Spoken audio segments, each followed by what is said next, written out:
Salam dan bahagia. Perkenalkan, nama saya Runi Arsiti, mahasiswa PPG Prajabatan Gelombang 2 2023, Universitas Negeri Makassar, jurusan Pendidikan Guru Sekolah Dasar.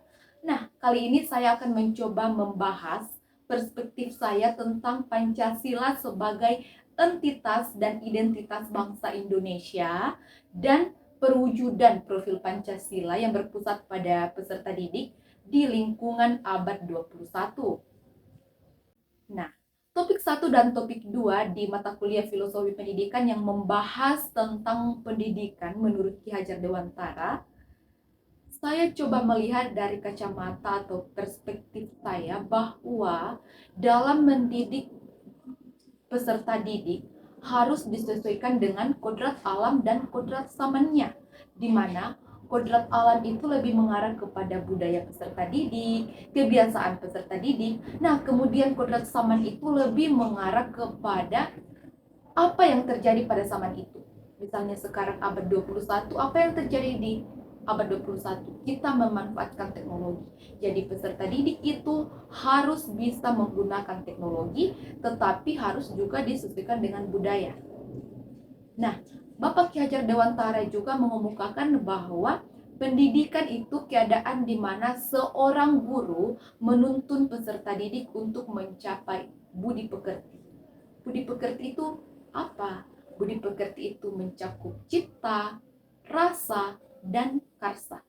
Bapak Ki Hajar Dewantara mengumpamakan seorang guru itu sebagai tukang kebun atau petani dan peserta didik itu sebagai biji tanaman.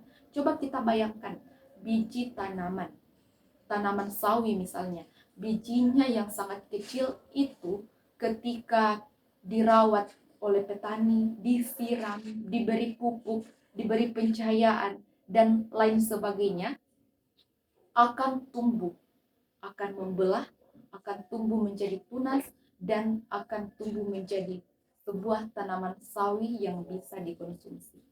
Demikian halnya dengan peserta didik. Peserta didik itu berasal dari latar belakang yang berbeda, dari budaya yang berbeda, adat istiadat yang berbeda, gaya belajar yang berbeda, kebutuhan yang berbeda. Maka guru perlu mengetahui semua ini untuk dapat melakukan proses pembelajaran yang sesuai dengan kebutuhan dan karakteristik mereka.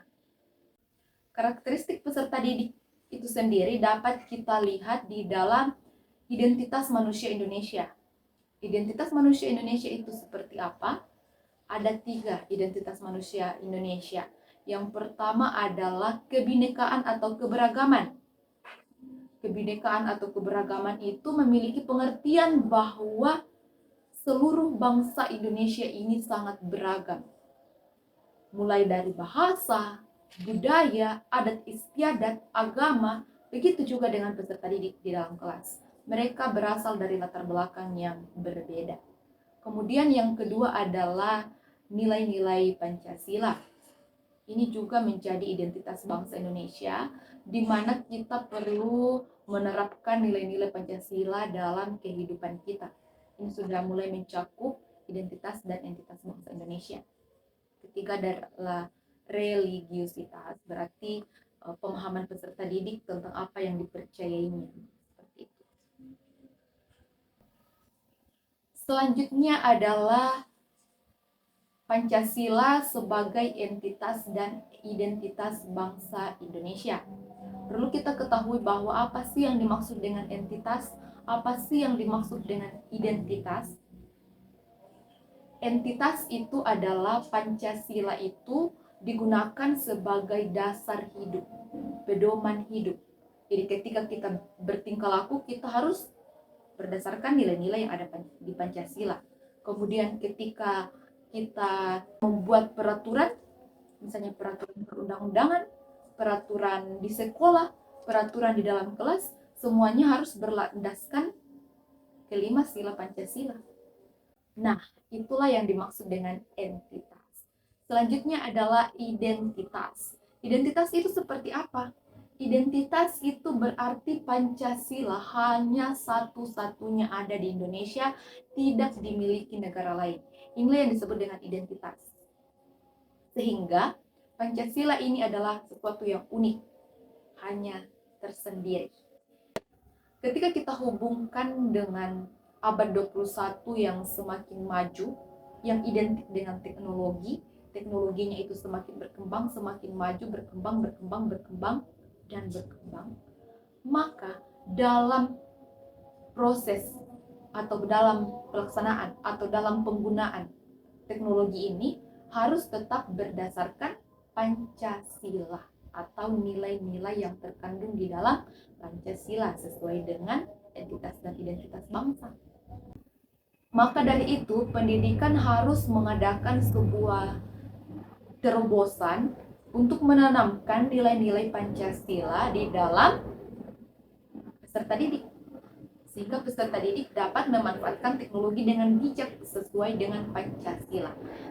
Maka dari itu, pemerintah mengadakan yang namanya profil pelajar Pancasila, di mana profil pelajar Pancasila ini di dalamnya akan terdapat proyek-proyek yang dirancang oleh guru, sehingga peserta didik dapat mempraktekkan nilai-nilai dari Pancasila, baik itu dalam kelas ya maupun di luar kelas, di mana proyek-proyek ini akan melibatkan seluruh elemen sekolah, mulai dari kepala sekolah, staf, guru, siswa, bahkan orang tua, sehingga Pancasila itu betul-betul menjadi identitas kita. Maka dari itu, sebagai seorang guru, kita perlu mendidik peserta didik sesuai dengan kodrat alam dan kodrat zamannya, menjadi guru profesional yang dapat mengamalkan nilai-nilai Pancasila dalam kehidupan, serta dapat menanamkan juga dalam peserta didik, sehingga peserta didik dapat menggunakan teknologi berdasarkan nilai-nilai yang ada dalam Pancasila. Demikian penjelasan singkat dari saya.